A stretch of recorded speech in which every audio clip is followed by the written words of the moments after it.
One night, in long bygone times, man awoke and saw himself. He saw that he was naked under cosmos, homeless in his own body. All things dissolved before his testing thought, wonder above wonder, horror above horror unfolded in his mind. Then, woman too awoke and said it was time to go and slay, and he fetched his bow and arrow, a fruit of the marriage of spirit and hand, and went outside beneath the stars. As the beasts arrived at their water holes where he expected them of habit, he felt no more the tigers bound in his blood, but a great psalm about the brotherhood of suffering between everything alive. That day he did not return with prey. When they found him by the next new moon, he was sitting dead by the water hole. Whatever happened? A breach in the very unity of life, an abomination, an absurdity. Life had overshot its target, blowing itself apart. A species had been armed too heavily, by spirit made almighty without, but equally a menace to its own well-being. Its weapon was like a sword without hilt or plate, a two-edged blade cleaving everything. But those who wield it must grasp the blade and turn the one edge toward themselves. Despite new eyes, humankind was still rooted in matter. Their souls spun into it and subordinated to its blind laws. And yet they could see matter as a stranger, compare themselves to all phenomena, see through and locate their vital processes. They come to nature as unbidden guests in vain, extending their arms to beg conciliation with their maker. Nature answers no more. It performed a miracle with humankind, but later did not know them. Humankind have lost their right of residence in the universe, have eaten from the tree of knowledge and been expelled from paradise. They are mighty in the near world, but curse their might as purchased with the harmony of their souls, their innocence, their inner peace in life's embrace. So there they stand with their visions, betrayed by the universe in wonder and fear. The beast knew fear as well in thunderstorms and on the lion's claw. But humankind became fearful of life itself, indeed of their very being. Life, that was for the beast to feel.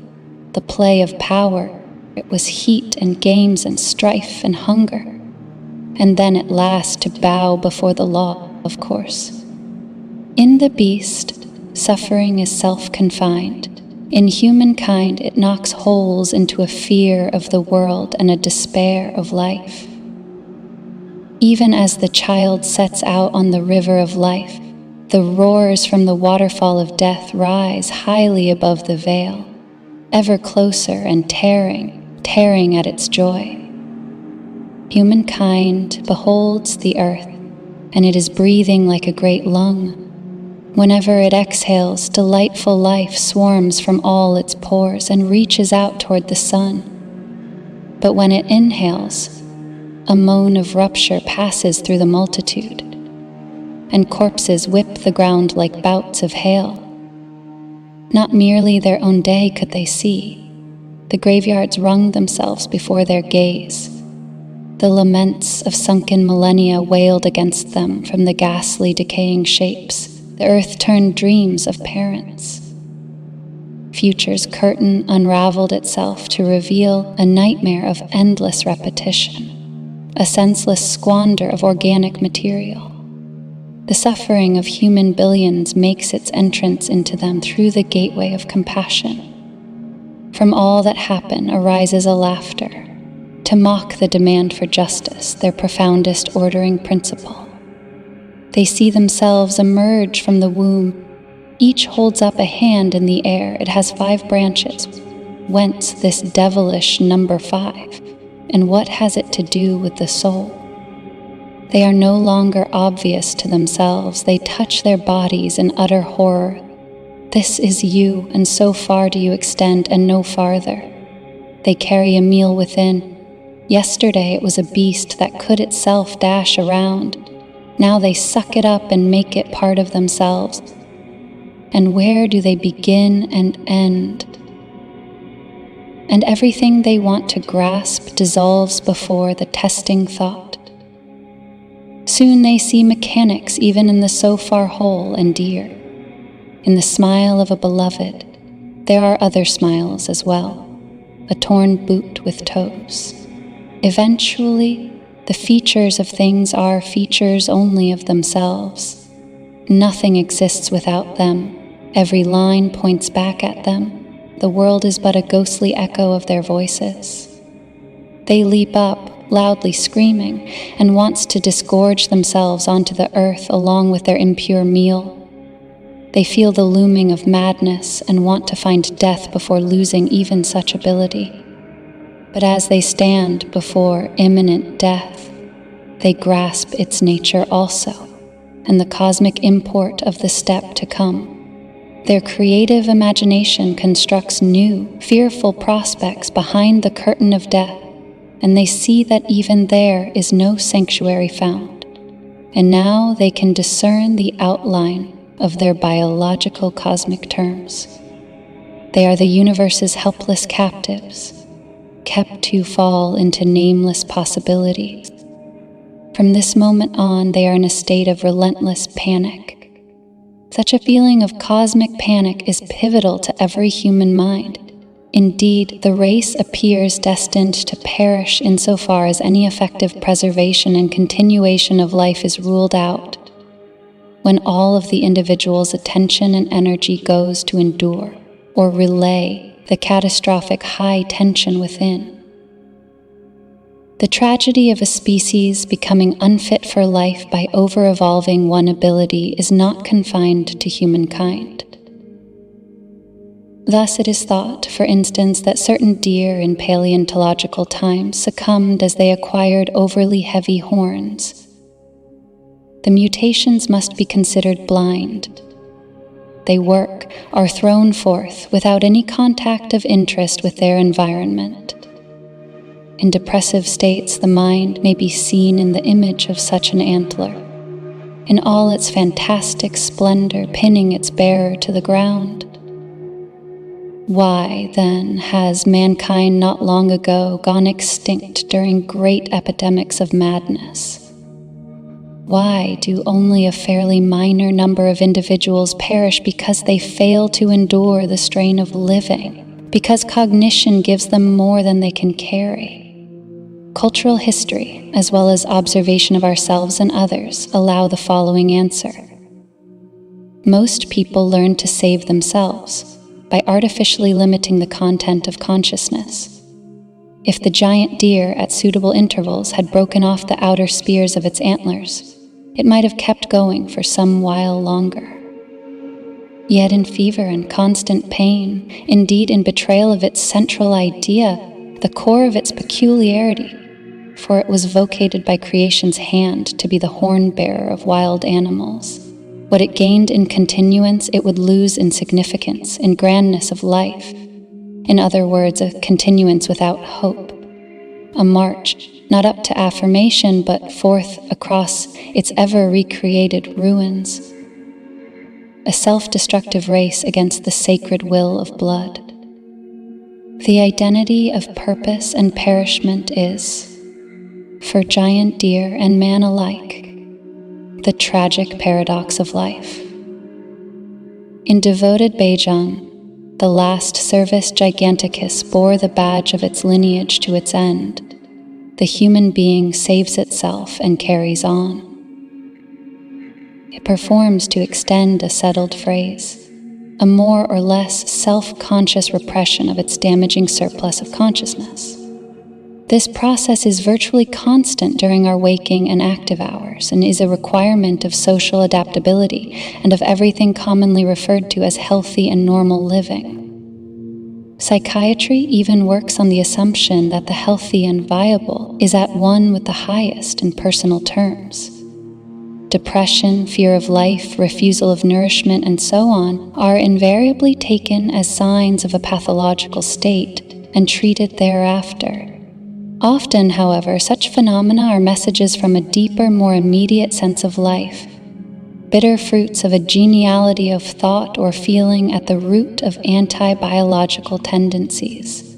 It is not the soul being sick, but its protection failing, or else being rejected because it is experienced correctly as a betrayal of ego's highest potential. The whole of living that we see before our eyes today is from inmost to outmost enmeshed in repressional mechanisms, social and individual. They can be traced right into the tritest formulas of everyday life. Though they take a vast and multifarious variety of forms, it seems legitimate to at least identify 4 major kinds, naturally occurring in every possible combination: isolation, anchoring, distraction, and sublimation. By isolation, I here mean a fully arbitrary dismissal from consciousness of all disturbing and destructive thought and feeling. To quote Engstrom, "One should not think it is just confusing." A perfect and almost brutalizing variant is found among certain physicians, who, for self-protection, will only see the technical aspect of their profession.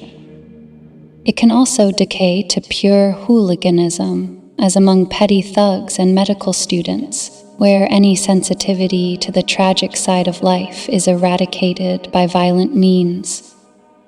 Football played with cadaver heads, and so on.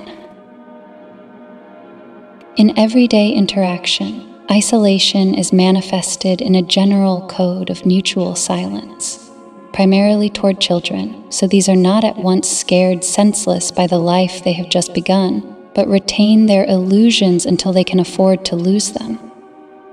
In return, children are not to bother the adults with untimely reminders of sex, toilet, or death. Among adults, there are the rules of tact, the mechanism being openly displayed when a person who weeps on the street is removed with police assistance. The mechanism of anchoring also serves from early childhood. Parents, home, the street become matters of course to the child and give it a sense of assurance. This fear of experience is the first, and perhaps the happiest, protection against the cosmos that we ever get to know in life. A fact that doubtless also explains the much debated infantile bonding. The question of whether that is sexually tainted too is unimportant here.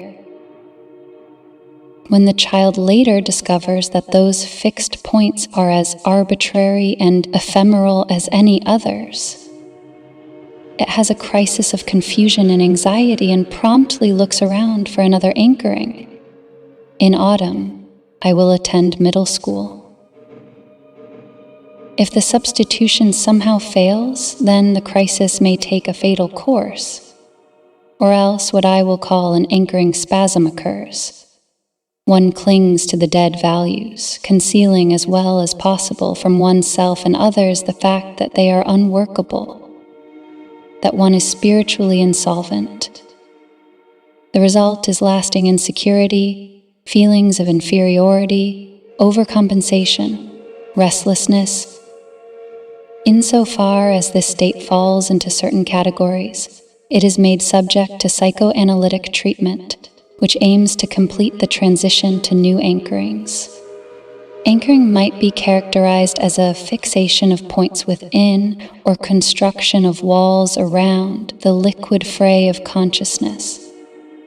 Though typically unconscious, it may also be fully conscious. One adopts a goal. Publicly useful anchorings are met with sympathy. Those who sacrifice themselves totally for their anchoring, the firm, the cause, are idolized.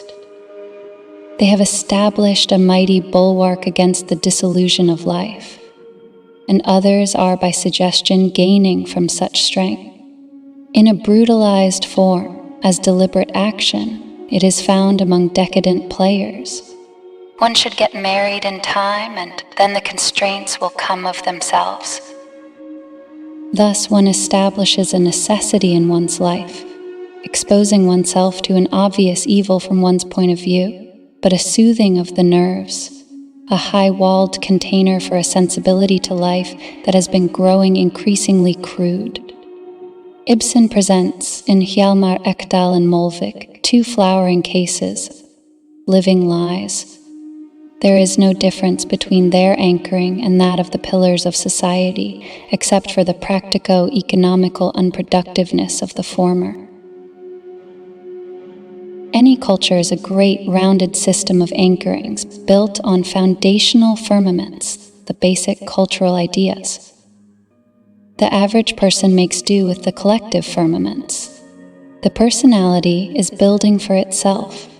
The person of character has finished their construction, more or less grounded on the inherited collective main firmaments: God, the church, the state, morality, fate, the law of life, the people, the future. The closer to main firmaments a certain carrying element is, the more perilous it is to touch. Here, a direct protection is normally established by means of penal codes and threats of prosecution, inquisition, censorship, the conservative approach to life. The carrying capacity of each segment either depends on its fictitious nature having not been seen through yet, or else on its being recognized as necessary anyway. Hence the religious education in schools, which even atheists support because they know no other way to bring children into social ways of response. Whenever people realize the fictitiousness or redundancy of the segments, they will strive to replace them with new ones. And whence flows all the spiritual and cultural strife which, along with economic competition, forms the dynamic content of world history. The craving for material goods is not so much due to the direct pleasures of wealth, as none can be seated on more than one chair or eat himself more than sated. Rather, the value of a fortune to life consists in the rich opportunities for anchoring and distraction offered to the owner. Both for collective and individual anchorings it holds that when a segment breaks, there is a crisis that is graver the closer that segment to main firmaments. Within the inner circles, sheltered by the outer ramparts, such crises are daily and fairly pain-free occurrences. Disappointments, even a playing with anchoring values, wittiness, jargon, alcohol. But during such play, one may accidentally rip a hole right to the bottom, and the scene is instantly transformed from euphoric to macabre. The dread of being stares us in the eye, and in a deadly gush we perceive how the minds are dangling in threads of their own spinning, and that a hell is lurking underneath. The very foundational firmaments are rarely replaced without great social spasms, and a risk of complete dissolution, reformation, revolution. During such times, individuals are increasingly left to their own devices for anchoring, and the number of failures tends to rise. Depressions, excesses, and suicides result. German officers after the war, Chinese students after the revolution. Another flaw of the system is the fact that various danger fronts often require very different firmaments, as a logical superstructure is built upon each. There follow clashes of incommensurable modes of feeling and thought. Then despair can enter through the rifts. In such cases, a person may be obsessed with destructive joy, dislodging the whole artificial apparatus of his life and starting with rapturous horror to make a clean sweep of it. The horror stems from the loss of all sheltering values, dislodging the whole artificial apparatus of their life. The rapture from their by now ruthless identification and harmony with our nature's deepest secret. The biological unsoundness, the enduring disposition for doom. We love the anchorings for saving us, but also hate them for limiting our sense of freedom. Whenever we feel strong enough, we thus take pleasure in going together to bury an expired value and style. Material objects take on a symbolic import here. When a human being has eliminated those anchorings that are visible to themselves, only the unconscious ones staying put, then they will call themselves liberated personalities. A very popular mode of protection is distraction. One limits attention to the critical bounds by constantly enthralling it with impressions. This is typical even in childhood. Without distraction, the child is also insufferable to itself. Mom, what am I to do? A little English girl visiting her Norwegian aunts came inside from her room saying, "What happens now? The nurses attain virtuosity. Look, a doggy. Watch, they are painting the palace." The phenomenon is too familiar to require any further demonstration. Distraction is, for example, the high society's tactic for living. It can be likened to a flying machine made of heavy material, but embodying a principle that keeps it airborne whenever applying. It must always be in motion, as air only carries it fleetingly. The pilot may grow drowsy and comfortable out of habit, but the crisis is acute as soon as the engine flunks. The tactic is often fully conscious. Despair may dwell right underneath and break through in gushes, in a sudden sobbing. When all distractive options are expended, spleen sets in, ranging from mild indifference to fatal depression. A considerable evil of imprisonment is the denial of most distractive options. And as terms for deliverance by other means are poor as well, the prisoner will tend to stay in the close vicinity of despair. The act one then commits to deflect the final stage have a warrant in the principle of vitality itself. In such a moment, one is experiencing their soul within the universe and has no other motive than the utter unendurability of that condition. Pure examples of life panic are presumably rare, as the protective mechanisms are refined and automatic, and to some extent unremitting. But even the adjacent terrain bears the mark of death. Life is here barely sustainable, and by great efforts. Death always appears as an escape. One ignores the possibilities of the hereafter, and as the way death is experienced is partly dependent on feeling and perspective, it might be quite an acceptable solution. If one in statu mortis could manage a pose, a poem, a gesture, to die standing up, i.e. a final anchoring or a final distraction, then such a fate is not the worst one at all. The press, for once serving the concealment mechanism, never fails to find reasons that cause no alarm. It is believed that the latest fall in the price of wheat. When a human being ends their life in depression, this is a natural death of spiritual causes. The modern barbarity of saving the suicidal is based on a shocking misapprehension of the nature of existence. Only a limited part of humanity can make do with mere changes, whether in work, social life, or entertainment. The cultured person demands connections, lines, a progression in the changes. Nothing finite satisfies at length. One is ever proceeding, gathering knowledge, making a career. The phenomenon is known as yearning or transcendental tendency. Whenever a goal is reached, the yearning moves on, hence its object is not the goal, but the very attainment of it. the gradient, not the absolute height of the curve representing one's life. The promotion from private to corporal may give a more valuable experience than the one from colonel to general. Any grounds of progressive optimism are removed by this major psychological law. The human yearning is not merely marked by a striving toward, but equally by an escape from, and if we use the word in a religious sense, only the latter description fits. For here none has yet been clear about what they are longing for, but one has always a heartfelt awareness of what one is longing away from, namely the earthly vale of tears, one's own unendurable condition. If awareness of this predicament is the deepest stratum of the soul, as argued above, then it is also understandable why the religious yearning is felt and experienced as fundamental.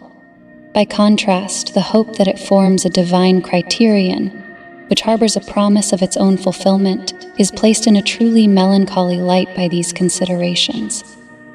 The fourth remedy against panic, sublimation, is a matter of transformation rather than repression.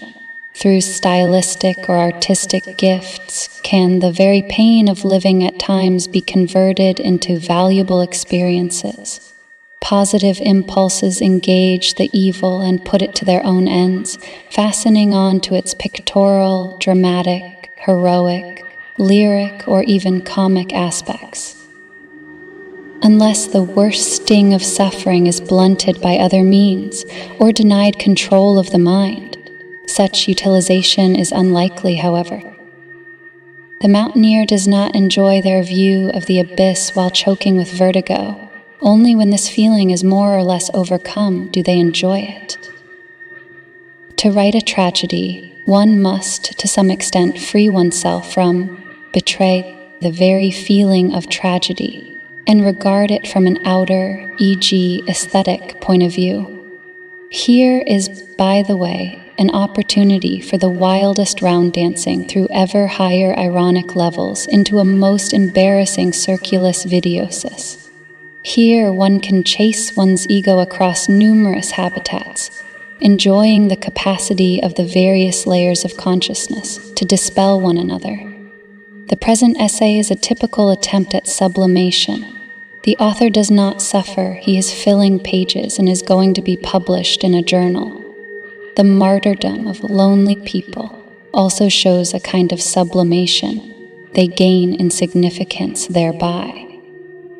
Nevertheless, sublimation appears to be the rarest of the protective means mentioned here. Is it possible for primitive natures to renounce these cramps and cavorts and live in harmony with themselves in the serene bliss of labor and love? Insofar as they may be considered human at all, I think the answer must be no. The strongest claim to be made about the so-called peoples of nature is that they are somewhat closer to the wonderful biological ideal than we unnatural people. And when even we have so far been able to save a majority through every storm, we have been assisted by the sides of our nature that are just modestly or moderately developed. This positive basis, as protection alone cannot create life, only hinder its faltering, must be sought in the naturally adapted deployment of the energy in the body in the biologically helpful parts of the soul, subject to such hardships as are precisely due to sensory limitations, bodily frailty, and the need to do work for life and love. And just in this finite land of bliss within the fronts do the progressing civilization, technology, and standardization have such a debasing influence. For as an ever-growing fraction of the cognitive faculties retire from the game against the environment, there's a rising spiritual unemployment. The value of a technical advance to the whole undertaking of life must be judged by its contribution to the human opportunity for spiritual occupation. Though boundaries are blurry, perhaps the first tools for cutting might be mentioned as a case of a positive invention. Other technical inventions enrich only the life of the inventor. They represent a gross and ruthless theft from humankind's common reserve of experiences. and should invoke the harshest punishment if made public against the veto of censorship. One such crime, among numerous others, is the use of flying machines to explore uncharted land. In a single vandalistic glob, one thus destroys lush opportunities for experience that could benefit many if each, by effort, obtained his fair share. The current phase of life's chronic fever is particularly tainted by this circumstance. The absence of naturally, biologically based spiritual activity shows up, for example, in the pervasive recourse to distraction, entertainment, sport, radio, the rhythm of the times. Terms for anchoring are not as favorable. All the inherited, collective systems of anchorings are punctured by criticism, and anxiety, disgust, confusion, despair leak in through the rifts. Corpses in the cargo.